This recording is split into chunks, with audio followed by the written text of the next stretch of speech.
আলহামদুলিল্লাহ ওয়াসসালাতু ওয়াসসালামু আলা রাসূলিল্লাহ। আজকে আমাদের প্রমাণ দেওয়ার সময় এসেছে যে আসলে আমরা ইসলামের জন্য রাজনীতি করি নাকি আমরা আসন সমঝোতার জন্য, আমরা আসন পাওয়ার জন্য, ভোটে জেতার জন্য, সংসদে ক্ষমতায় যাওয়ার জন্য রাজনীতি করি। এটা কিন্তু আসলে এখন প্রমাণ দেওয়ার সময় এসেছে।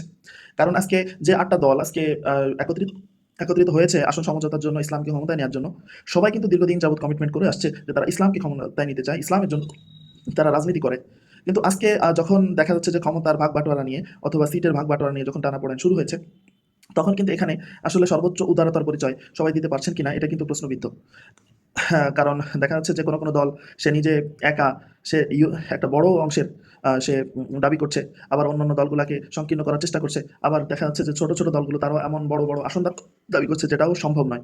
তো সব মিলিয়ে আসলে এখন কিন্তু প্রমাণ দেওয়ার সময় এসেছে যে আসলে আমরা কি ইসলামের জন্য রাজনীতি করছি নাকি ক্ষমতায় যাওয়ার জন্য রাজনীতি করছি।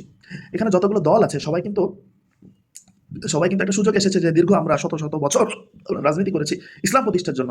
আজকে যদি আমরা ঐক্যবদ্ধভাবে কিছুটা ছাড় দিয়ে আমরা যদি আজকে ইসলামকে ক্ষমতায় নিতে পারি, তো হয়তো দীর্ঘমেয়াদী এই পৃথিবীবাসী, এই দেশবাসী ইসলামের একটি বিজয় দেখবে এবং ইসলাম কিভাবে দেশ পরিচালনা করে, ইসলাম কিভাবে সমাজ পরিচালনা করে, এটা কিন্তু পৃথিবীবাসী দেখার সুযোগ পাবে। কিন্তু এত বড় সুযোগ আসা সত্ত্বেও আজকে যারা ক্ষুদ্রতম কিছু আসনের জন্য যারা আজকে এই ঐক্যটাকে বিনষ্ট করার চেষ্টা করছে বা এই ঐক্যটাকে ধরে রাখছে না, তাদের জন্য আমাদের আসলে দুঃখ হয় যে আসলে তারা মনে কি আসলে ইসলাম চেয়েছে নাকি ক্ষমতার জন্যই রাজনীতি করেছে।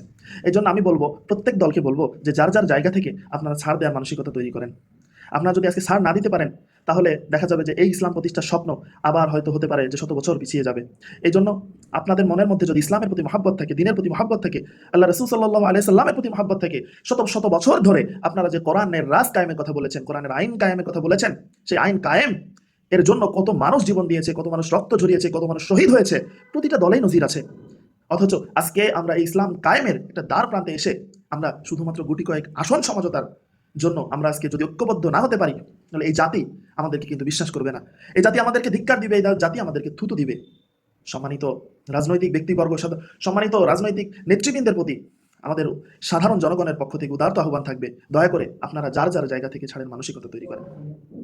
যাদের সর্বোচ্চ সমর্থক আছে, সর্বোচ্চ ভোটার সমর্থক যাদের আছে, তাদেরকেও বলবো যে দেখেন, আপনারা যখন এককভাবে নির্বাচন করতেন তখনের ব্যাপার ছিল একরকম, আর যখন জোটগতভাবে নির্বাচন করছেন তখন কিন্তু আপনি ওই চিন্তাধারা, ওই টেন্ডেন্সি নিয়ে যদি আপনি আসন চান তাহলে কিন্তু হবে না। এখানে আপনার জোটগতভাবে যখন নির্বাচন হয়, যার জায়গা থেকে সে নিজের দলকে শ্রেষ্ঠ মনে করবে, এটাই স্বাভাবিক।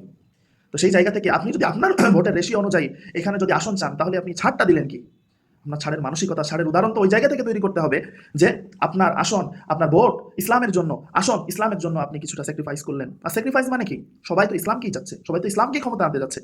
তাহলে যেখানে ইসলাম ক্ষমতায় যাবে, এর থেকে বেশি পাওয়া আর চাওয়া আমাদের কি থাকতে পারে? অথচ দুঃখজনক হলেও সত্য যে আমরা এখনো যে মনোনয়নপত্র জমা দেওয়ার শেষ দিনে এসেও আমরা এখনো পর্যন্ত চূড়ান্ত সিদ্ধান্ত নিতে পারলাম না যে আমরা আসলে ইসলামের একটিমাত্র বাক্স আমরা সংসদে পাঠাতে পারবো কিনা। সম্মানিত রাজনৈতিক নেতৃবৃন্দর প্রতি আমাদের উদারত আহ্বান থাকবে, দয়া করে যার জায়গা থেকে সর্বোচ্চ ছাড়ের নজিরা স্থাপন করে আপনারা দেখিয়ে দিন আসলেই আপনারা ইসলামের জন্য এতদিন কাজ করেছেন, ইসলামকে ক্ষমতায় নেওয়ার জন্য কাজ করেছেন, ইসলামকে রাষ্ট্রীয়ভাবে কোরআনের আইনকে প্রতিষ্ঠা করার জন্য কাজ করেছেন। কারণ এই সকল দলগুলো সবাই কিন্তু কোরআনের রাজ কায়েম করতে চায়। এখন আমরা কিন্তু কোনো আলাদা প্ল্যাটফর্ম না, আমরা কিন্তু সকলেই একক দল। তাহলে হোক না আপনার ছোট দলগুলা কিছু আসন যদি দাবি করে, আপনি একটু আপনার জায়গা থেকে ছাড় দেন। সবাই তো এক, সবাই তো কোরআনের রাজ চায়। তাহলে আপনার সমস্যা কোন জায়গায় ছাড় দিতে আমার বুঝে আসতেছে না। কেন আপনারা হিউজ সংখ্যক আসন আঁকড়িয়ে ধরে বসে থেকে আপনারা কেন এই ঐক্যকে আসলে একটা হুমকির মুখে ফেলছেন? এজন্য আমি সবার প্রতি আহ্বান জানাবো যে যার জায়গা থেকে সর্বোচ্চ ছাড়টা দিয়ে এবার চূড়ান্তভাবে কোরআনের রাজ কায়েম করার সময় এসেছে, দিন কায়েম করার সময় এসেছে। এই সুযোগটাকে আমরা কাজে লাগাই। আল্লাহ সুবহানাহু ওয়া তাআলা আমাদের সকল কার্যক্রমকে সহজ করে দেন। আমিন।